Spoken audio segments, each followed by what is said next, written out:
জানো মনিকা, একটা জীবনকে সুন্দরভাবে বাঁচতে হলে আরেকটা জীবনের ছোঁয়া লাগে।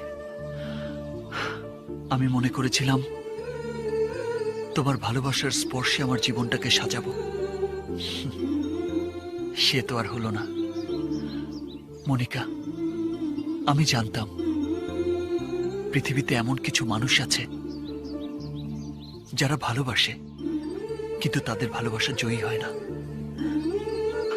সৃষ্টিকর্তা যে আমাকে তাদের দলে ফেলবে যদি জানতাম, তাহলে হয়তো ভালোই বাসতাম না।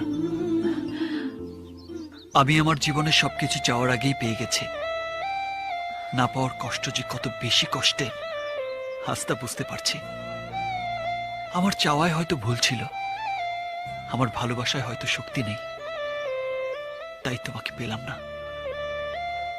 তুমি হয়তো তোমাকে চাইতে বাধা দিয়েছ, কিন্তু আমার মানুষ পটে যে তুমি আছো, তাকে তো তুমি সরিয়ে দিতে পারবে না, তাকে তো ভালোবাসতে বাধা দিতে পারবে না। আমি না হয় তাকে নিয়েই থাকবো। আমি তোমাকে অনেক বিরক্ত করেছি, এজন্য দুঃখিত। কাল থেকে আর তোমার সামনে আসবো না, বিরক্তও করব না। ভালো থেকো।